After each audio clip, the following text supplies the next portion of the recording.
అర్ధ శతాబ్దపు అజ్ఞానాన్ని స్వతంత్రమందామా, స్వర్ణోత్సవాలు చేద్దామా, ఆత్మ వినాశపు అరాచకాన్నే స్వరాజ్యమందామా, దానికి సలాము చేద్దామా.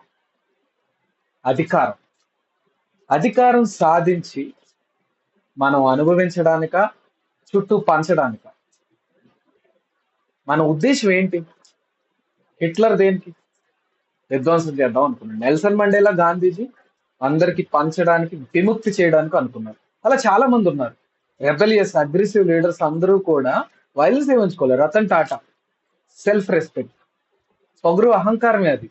కానీ అహంకారం, ఆ పొగరుతో మనం ఏం చేసాం? అధికార దాహం ఉన్నోళ్ళు లూప్ లో చేసేది ఏంటో తెలుసా? నిత్యం కంటిన్యూస్ గా బ్లేమ్ చేస్తూనే ఉంటారు. తప్పు ఎక్కడో బయట ఉంది, తప్పు మనలో ఉంది. బ్లేమ్ చేయడమా పరిష్కారమా? బ్లేమ్ చేయడం.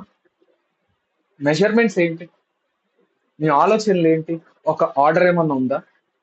దానికి అది కామ్ గా, ఒక స్ట్రాటజికల్ గా వెళ్తుంది. కామ్నెస్ అనేది, కామ్ లీడర్షిప్ అనేది అధికార దాహంతో డిస్టర్బ్ చేయడానికి కానీ, లేకపోతే నేను అనుభవించడానికి కానీ ఆ కంట్రోల్ ని. అప్పుడు నాకు స్ట్రాటజీ అవసరం లేదు. ఎమోషనల్ గా వెళ్ళిపోవడమే, అరుపులు, కేకలు, పాటలు, ఆ ఉరికెర్లు ఎత్తిచ్చేయి. అఫ్ కోర్స్ నేను తప్పంటలేదు, అది కూడా ఒక విధానం. కానీ అలా అధికారం పొంది కూడా నువ్వేం పంచడానిక, అనుభవించడానిక? అదొక్కటే.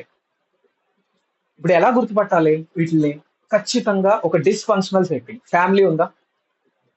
డిస్ఫంక్షనల్ ఆర్గనైజేషన్ ఉందా? వాళ్ళు అరిచి కానీ సాధించి ఏదైనా చేస్తారు. ఇంకొకటి, సైలెంట్ గా ఉండి నిన్నే వాళ్ళ ద్వారిలోకి తెచ్చుకుని నువ్వే వాళ్ళ అడుగులకు మడుగులాగా చాలా ప్యాసివ్ గా, కోవర్ట్ గా బిహేవ్ చేస్తారు.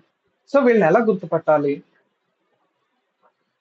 ప్రూవ్ చేయలేవు కానీ సైలెంట్ గా అబ్జర్వ్ చేసుకుంటే నువ్వు గుర్తుపట్టగలుగుతావు. ఎవరైనా ఏదైనా ఏ ఉద్దేశంతో చేస్తారు? ఒక మోటివ్ ఉంటుంది.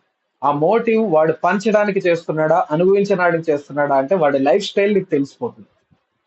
ఇక్కడ మెయిన్ ఇంపార్టెంట్ పాయింట్ అంటే, వారికి రియాక్షన్ తిరుగుబాటు చేసేవాడు ఉంటాడు, రెబల్. రెబల్ కూడా చివరికి ఏమవుతాడు?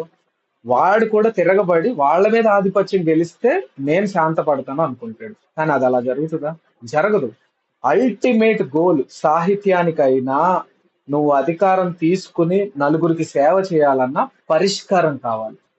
అధికారం సొల్యూషన్ ఓరియంటెడ్ గా ఉండాలి. అంతేగాని ఒకడిని తొక్కి గెలవడంతో నువ్వేం చేస్తావు?